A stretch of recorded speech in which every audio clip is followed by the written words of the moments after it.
Hey guys, it's Hannah here and welcome to part 2 of my makeup collection Declutter. Today we are doing foundations and powders, so let's just jump into it. It's the same format as my last one. If you haven't seen it, I will link it down below. That was primers and concealers. There's definitely a lot more of these to come, so let's just get quickly into the declutter.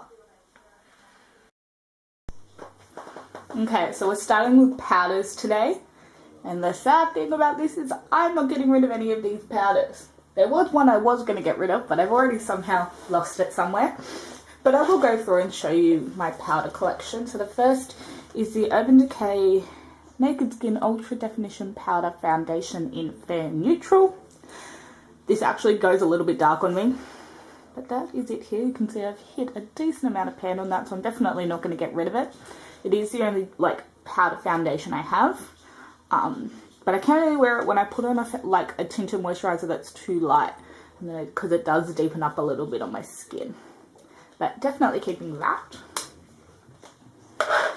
Then we have my MAC Mineralized Skin Finish Natural in Light.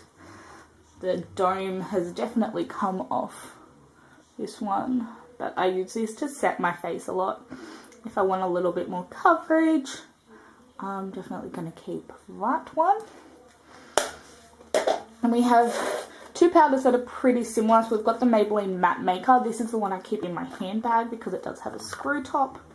I don't really touch up a lot during the day, so I don't know why I actually keep this in my handbag. But it's nice to have when I do want to touch up. So I'll be keeping that one because it's the only one that I actually like to feel safe keeping in my bag. Then we have the Rimmel Stay Matte in Transparent. And this is just a setting powder. You can see this one's pretty new, so I won't be getting rid of that yet. But I don't really need this in winter. I usually use this more in summer. Then we have my only loose powder. This is the NARS Translucent Crystal Light Reflecting Powder. I love this to set my under eyes and my nose, because it keeps my nose super matte throughout the day. And I like how it sets my under eyes. So keeping that one. And the last one, this is my Hourglass Ambient Lighting Edit. Yep, Ambient Lighting Palette. I just called the Ambient Lighting Wardrobe now. Excuse the scratching dog. And so it's got the 3 shades. I'm actually using this as a bronzer at the moment. An all over face bronzer, because I've decided I don't like how they show up on their own. So I will be moving this into the bronzer drawer. But currently it's still in the face drawer. But I will be keeping that to try and get rid of it because it was very expensive.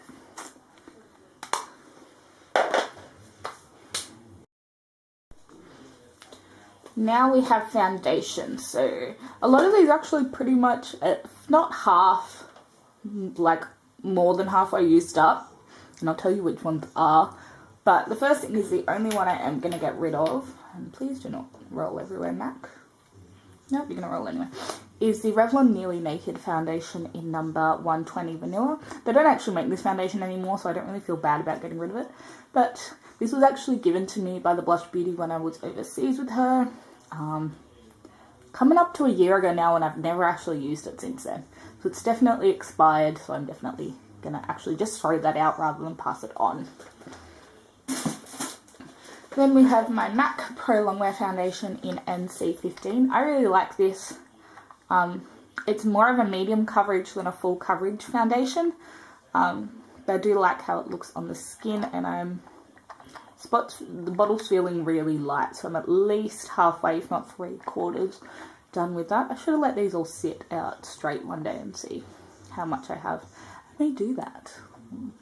So I'm keeping that one. Then there is my Maybelline Superstay Better Skin Foundation. I actually really started liking this on light skin days, so I'll pop this on underneath my Naked Skin Powder Foundation, and it gives me a really good coverage when I mix those two together. So you can see I'm down to here, so definitely not going to get rid of that one when I'm nearly finished with it. And I'm in the shade 10 Porcelain, and yes, this is the American version. Next, I have my CoverGirl Outlast Stay Fabulous 3-in-1 Foundation in 810. I will not repurchase this foundation again because even this shade, which is the lighter shade in Australia, is too dark for me.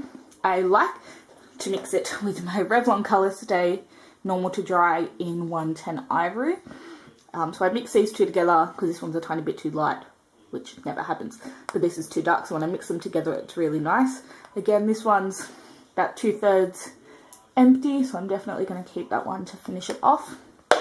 This one's still relatively new to my collection, so I'm definitely not going to get rid of it, but I do really like it, as I said, mixed in with the CoverGirl. Then there is my Napoleon Pettis Stroke of Genius foundation in look 1. Well, love, this is nearly empty, like possibly, I don't even know. You never know how many uses you're going to get out of it because you don't know how much of this bubble is air and how much is foundation. But it has a brush tip. I really like this in winter. I've started mixing it a little bit in, going like 3 parts this, 1 part CoverGirl to get a little bit more matte out of it because it is a dewy finish foundation. But I really do like this foundation and would definitely repurchase it in the winter months, not in the summer months because it makes me too oily then. Then we have my Makeup Forever Matte Velvet Plus. I feel like this is nearly empty. I'm in the shade number 20. Again, I got most of these over in America, so they are coming up to a year, so they are nearly all finished. This feels like it's got barely anything left in it. But I like this in summer. It keeps me nice and matte. So I haven't been using it as much as at the moment. The colour match is really nice on this as well. I don't know if I'd repurchase it. I do really like it though, so we'll see. Then we have my all-time favourite foundation of all time and life. L'Oreal, please, when you expand your colour range, please bring N10 in the True Match to Australia. Because N1, not N10, N1, I'm white as anything. Because this is my perfect colour foundation. This is a gorgeous formula. It's medium coverage, natural finish. And I just love how it wears on my skin. And this is a new bottle. I've barely used it because I've been trying to use up my other ones. But I do love this foundation, particularly in winter, because it isn't super matte. Also something that's nearly finished, my Cover FX Custom Cover Drops in N10. I really like mixing these in with my MAC foundation when I want a little bit more coverage from it. I've tried it kind of with like primers and everything. I've tried it with sunscreen. I hated it with sunscreen. I do like it with primers, but I feel like that kind of defeats the purpose of primers. I will definitely always have some of these in my stash, I think, because I really do like how versatile they are. Again, I'm in N10, but definitely not getting rid of that. And then last but not least, the Napoleon Pettis Boudoir Mist Spray Foundation. There is literally like, I think, 1 use left in this. I'm in the shade B1, but it has now been discontinued, so I'll be getting look 1 from now on. But as you can hear, there's like nothing left in here, so definitely I'm going to throw it out. I'll get my 1 use out of this because this stuff is expensive. Okay, so that was foundations and powders. I hope you guys enjoyed this kind of declutter. We're only up to part 2. There's a lot more coming, so do click that subscribe button down below to keep you guys updated, and give this video a thumbs up if you are liking this series. Comment down below if there's any other videos you want to see, obviously besides makeup collection and declutter. They are coming up slowly and surely. If you guys want to see a review of any of these foundations or powders or anything like that, do let me know, and I'll see you guys in my next video. Bye!